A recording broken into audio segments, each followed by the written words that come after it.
AI is just software. That's the way that I view it. It's a tool. It's an amazing tool, and that's how I explained it originally to our team to ensure that everyone understands that this is not going to replace you. It's like putting an exoskeleton, getting really geeky here, putting an exoskeleton on you to be able to run faster and do things that you wouldn't normally be able to do. Here we go, another day, another systems and AI implementation case study. Today I'm joined by Chris Hunter. He's from roofingsites.com. They're a marketing company that helps support roofing companies. I love it when it says what it does on the tin. Yeah. He's a Yeah. long-time systemology supporter and has recently been re-engineering some of his internal processes and systems and workflows to be able to leverage AI. And that's really what I want to talk about today. I want to understand his thinking, how he did it, the steps he went through, and more importantly, how you can do the same. So maybe first things first, just like to welcome you to the call, Chris. Awesome. Thank you so much for having me on. It's really cool. Yeah, nice. Well, maybe as a place to start, I'd love to know how long it took you from seeing what AI can do, and I don't know if it was the Chat GPT moment for you, to go from idea to execution. Was it something that was like immediately obvious to you, or did you sit on it a bit?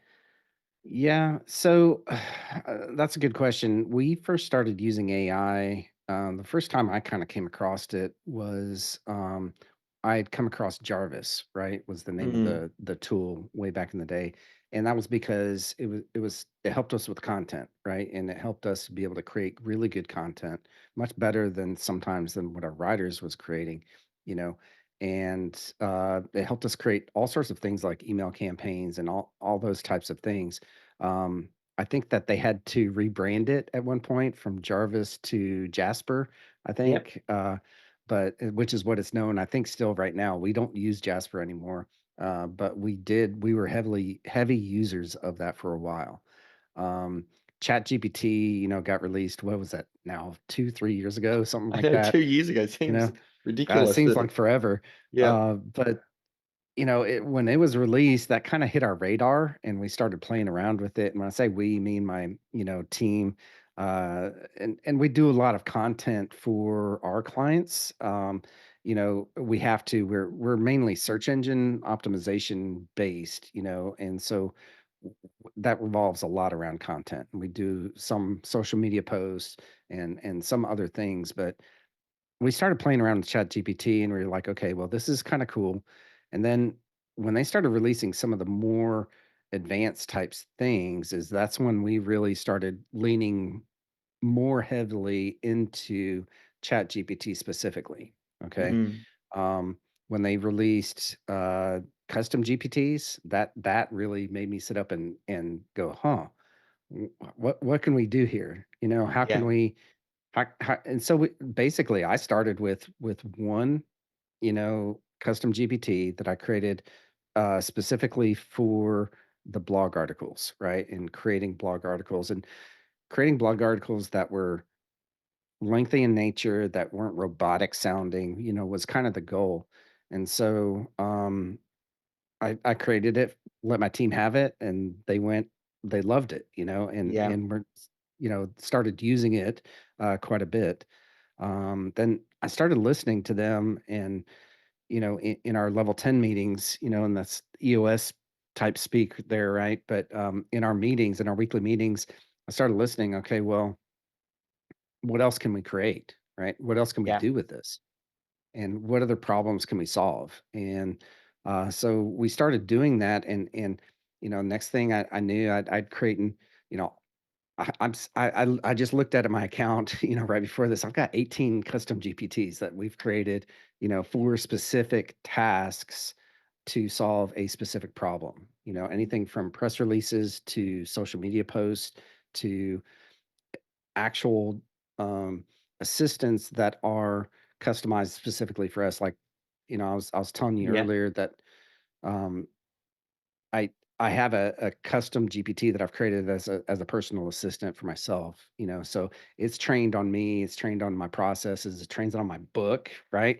It's trained Yeah. on this right here, 336 pages of my book here, and it knows a lot about me, my team, and so forth.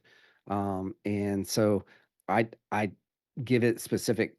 instructions. I'm like, "Hey, this is my task list, for the Yeah. week. Who should I delegate this to?" What Yeah. tasks can I delegate off? And it knows the Colby scores for each of my team. So it knows who's really good at what kind of a thing. So that's kind of cool. It's really geeky, but that's what Yeah. I'm into, and I like, kind of digging into specific tasks that I can delegate or, offload onto my team kind of a thing. So, Yeah. yeah. I mean, first step there that someone listening to this should take is having a look at what tools they're currently using Yeah. that are starting to have AI creep into them and then start to make use of that. Or maybe even seek out some specialized tools. You think of something like Jasper, and it was tapping into AI back before the Mhm. Chat GPT moment, and it was effectively putting a wrapper over the top of AI, creating Mhm. prompts where you wouldn't necessarily know. They figured Right. out their recipes that were going on. You'd populate the different fields, and then it would Yep. give you the result by tapping into the AI, which was quite magical before Yeah. people kind of really saw what was going on. And now you kind Yeah. of migrated and thought, well, we might as well go straight to the source here, and then you can start to Yep. control your own recipes, control your own training, and then start Mhm. to build it out for different use cases. So I know you're a bit of a systems thinker. So you Yeah. think in terms of the different processes that are going on in your organization. How did you uh, start to think about prioritizing, or where did you start? What were some of the first processes that you kind of thought, oh, that's an obvious move? Yeah, so that's a good question. The biggest thing honestly is what's driving us most nuts, Yeah.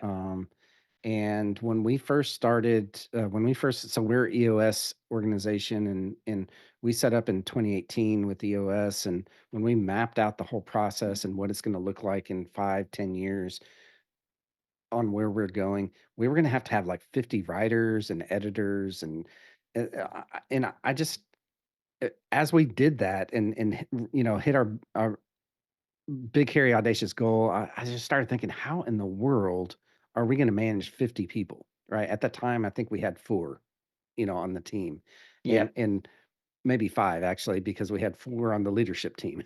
We were very leadership heavy.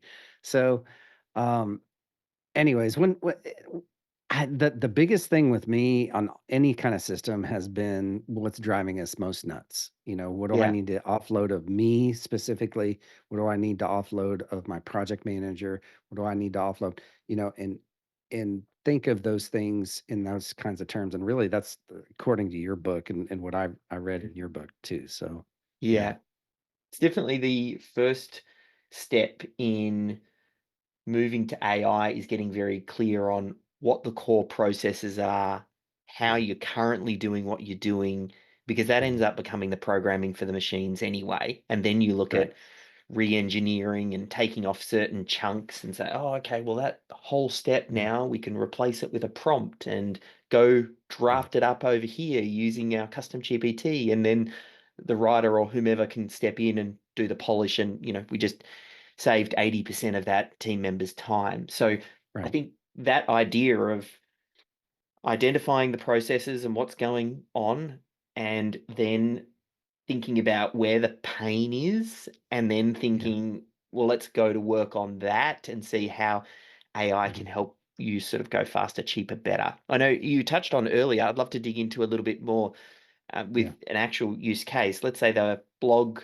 articles that you mhm, mentioned earlier. So, being a marketing company for roofing companies, one of the services that you offer is to provide them with blogs that can help with their search yeah, engine optimization.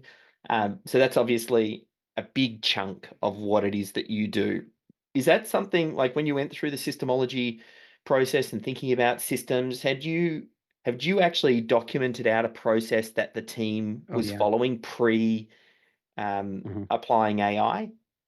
100%. Yeah. So, and kind of backtracking, we've been in business since 2003, right? Yeah. And we first started implementing search engine optimization services for our clients in around 2005. So, I mean, we've been doing it a really, really long time.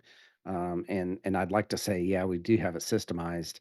And honestly, the content piece of our organization is the most systemized because it's the one that we've been doing the longest.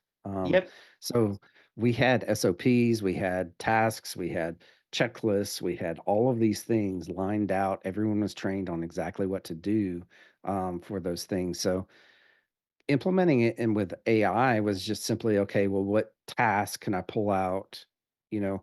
And the writing tasks seemed to be the most logical piece Yeah. to start with. Um, the other tasks, I mean, and we didn't really talk about this yet, but like just coming up with titles, right? Yeah. My editor is the one who comes up with titles, and that was taking up like 80% of her time every single month. And so we Yeah. systemized that using AI to come up with kind of a and what's now known as this topical authority method of, finding out all of these really great titles that we could use to start with for the articles. So Yeah. um it's just been one piece at a time. Yeah. Yeah. And how do you think about it? Let's say specifically with the blog writing, you've got Mhm. a GPT that is trained for that particular task, or do you Yeah. have multiple? Like you've got a headline Mm-mm. GPT, you've got a body GPT, or is it just one GPT? So I have a friend that helped me with this, honestly. His name is Jonathan Mast. Super, super smart guy. He's in the same mastermind group that I'm in, and every time we meet up like 3 times a year in person, and quite a bit more online. He's super deep into AI. He's created a whole AI agency that does nothing but content for other agencies, kind of a thing, right? So he helped me kind of with that prompt of how to create that custom GPT to create the article Yeah. assistant itself.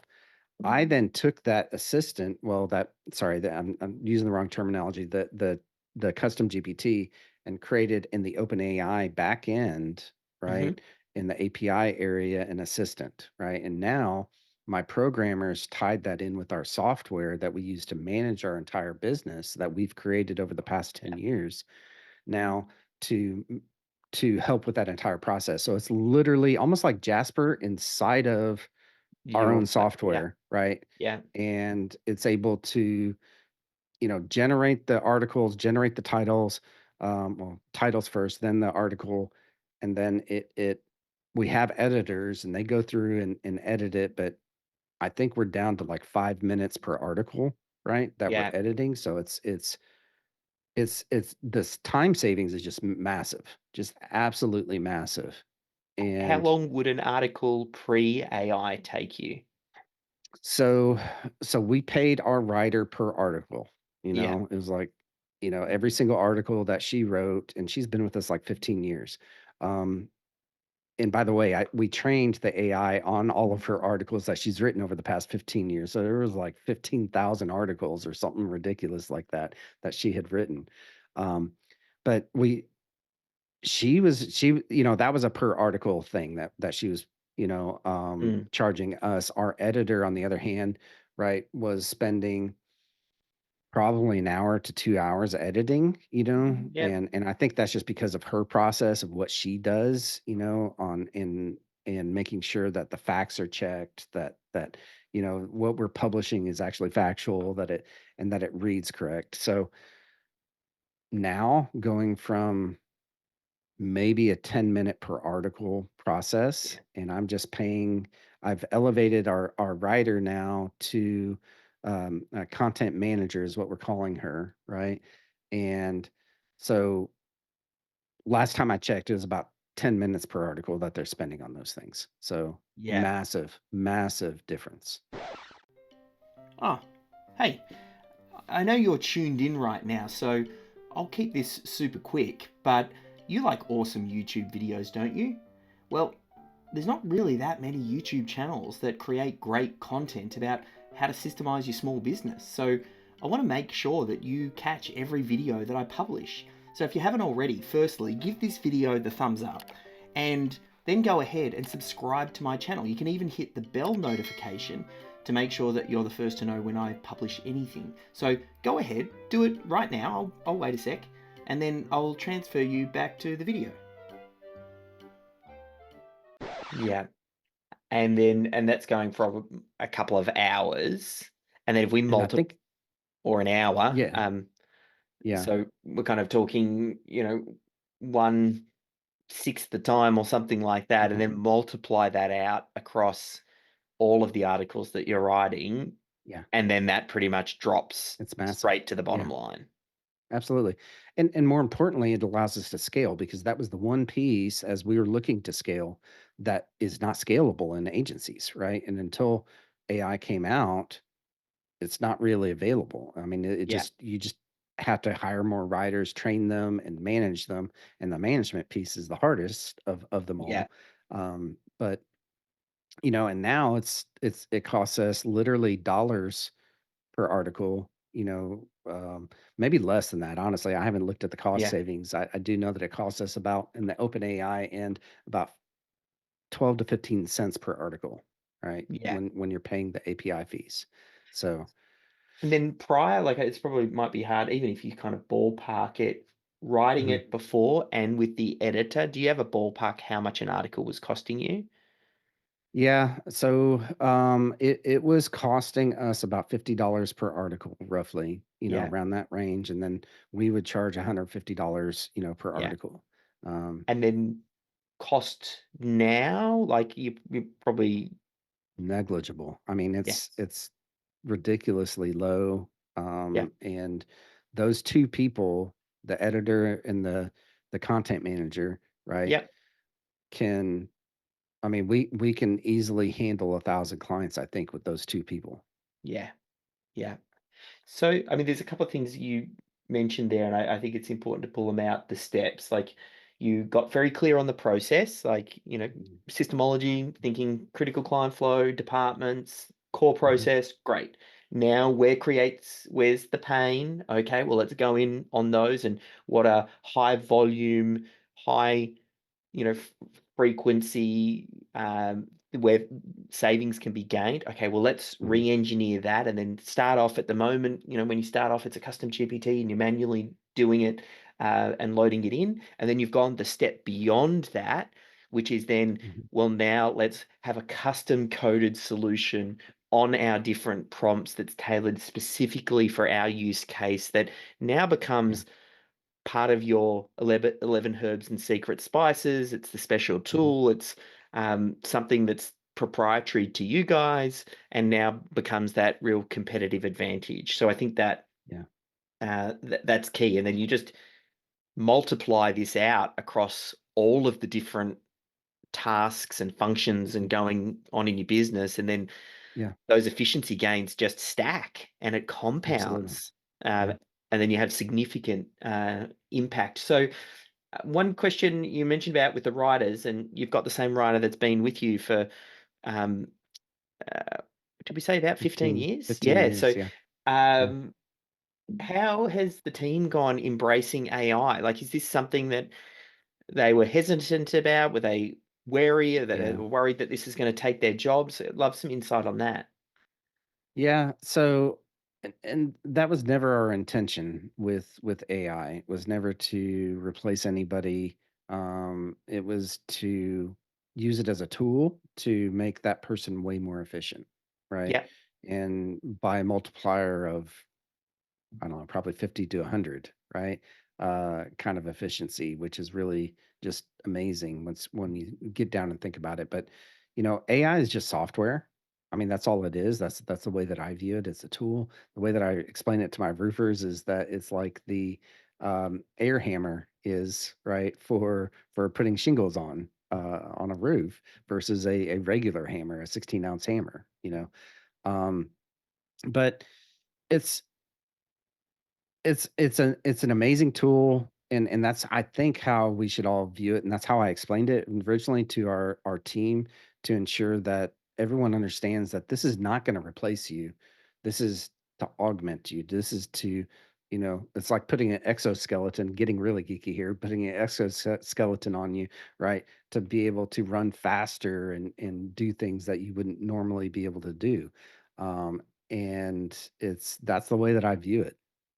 Yeah, yeah, I think that's a great way to explain it through to the team, and it makes them stronger and more valuable. And I actually think Yeah, team members that embrace AI will outperform those that don't tenfold. So 100%. you want to get on board this train, Yeah. and that will help you become more valuable because I think the AI role, the systems and Mhm. AI champion is such a critical role Yeah. for someone to understand process, understand how to re-engineer and introduce AI. Mhm. The savings and the benefit to the business are so significant. And we've just taken one Yeah. little piece, Yeah. one little example, but Yeah. think about every role, every department. There are these wins just Mhm. waiting to be taken advantage of. In the tail end, yeah, I don't know if there's any additional things you maybe other use cases. I know we touched on a couple. You talked about using an assistant or training up Mhm. an Yeah. assistant GPT for yourself, and that helps you to Yeah. delegate out tasks because you've trained it Yep. on Colby scores and uh, understanding your team. Are there any other things where you're just like, oh, that's been a real winner for us? So lately, I sit in the sales seat, right, in my organization. That's my last major seat to give up, I think, before I elevate completely to the visionary seat. But I've honestly been using it to evaluate my strategy sessions and discovery calls that I'm having with clients, right? Um, and everything is recorded, so it's easier. And I use Read AI, of course, AI tool. I use Read AI to record all of my meetings with clients or potential clients. And I take that transcript of that download that transcript, feed it into my assistant, right, that I've trained to act as Jeremy Minor is who I'm using lately, right, for sales coaching. And I tell it, critique this. What should I have asked? What should I, um, how should I presented this? What should I say next time? What are my follow ups? What should my next follow ups be? And it's giving some really insightful information and helping my entire sales process there. So, Yeah, and additionally, helping my assistant. Right, I've got a sales assistant that is doing the discovery call. So I'm helping. It's helping me to help coach her way better because I'm not trained, quote unquote, in sales. Right, even though yep, I'm like that's my role. Um, I view myself as more of the back end kind of guy, but I've been thrust into that area because who else is going to do it, right? yeah, And so it's been really helpful to me to be able to coach my assistant and hopefully to be able to create SOPs based off of all of these trainings, right? For my next replacement, which is going to be a closer, a yeah. type person. Yeah. Yeah, I love it. The more that we talk about AI and the direction we're headed, the more that I realize this how critical process is. It's Yeah. really about identifying those critical processes. And then, as I Hmm. say, the systems that you document today will become the programming of the machines tomorrow. Um, Yeah. I'm curious if you see yourself as a systems person or if it's something that, you know, you've just come to realize how critical it is in business. Yeah. I think that the longer that I've been in business, the more that I learned that businesses are simply a collection of systems, right? Yeah, And so the more systemized that you are with every bit and piece of your business, the better that the business overall is going to function, right? It's easier to train people when there are systems in place already before you bring them on. And so I'm not perfect by any means. If you talk to my business partner, he is way more systemized than I am, and he always constantly asks me, "Why did you do that? That doesn't make any sense. You should have done it the systemized way." And I'm like, "Oh yeah, that's right. Okay." So I'm yeah, not perfect by any means on being completely systemized, but I do realize, and I've got friends in that mastermind group that I'm in that are at a way different level than what I am, like yeah, 10x the level that I am, and the more that I talk with them, the more that I realize how systemized their business is, and to Yeah. be able to ask them, "Hey, how did you get there? How did you do that?" You know, and to be able to get those answers of, "Hey, let me give you the SOPs. This is what we did. These are the systems that we used." So, Yeah. Was that it's pretty the cool. same mastermind where you first came across systemology? Yes, I'm pretty sure, right, that this book was handed out at one of our intensives, Yeah. and I probably should have inscribed it in there of where I got that, right? But I'm in a mastermind group called Seven Figure Agency with Josh Nelson. Yeah. So it's one of the things that I've been looking for, honestly, for the past 20 years of being an agency owner, right? Yeah. And I came across it in 2020, I think, sometime in 2020, when I came across Josh Nelson's book and I read it, and where he talked about how to become a seven-figure agency. And agencies are super hard to scale. It's super hard to Yeah. scale. Any service business is, but agencies in particular are super hard to scale. And he had the roadmap for that. And so I read the book, started drinking the Kool-Aid, and joined the mastermind group. I've been a mastermind group member for the past 4 plus years, I think. I think I just hit my Yeah. my my birthday or anniversary, with them. Um, and just an amazing group of individuals that I'm with there. We're going in less than a month to our next intensive in Miami. So yeah. Yeah. Love it. Yeah, the systemology message tends to resonate so well with agency owners, and I think it's Mm. because, I mean, I used to run an agency. We had Melbourne SEO Services that I ran Yeah. for 13 years, so the whole idea of systemology was birthed around that and the Yeah. struggles and the frustrations of scaling Yeah. agencies. I get it, and I've been there. Hard. So, Yeah. yeah, it's no surprise that yeah, our message sort of reaches the agency world. But might leave it there. Look, I'll pop a link through to your site, roofingsites.com, for people to check out.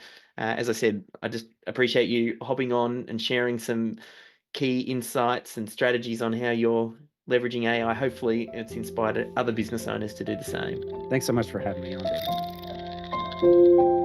David.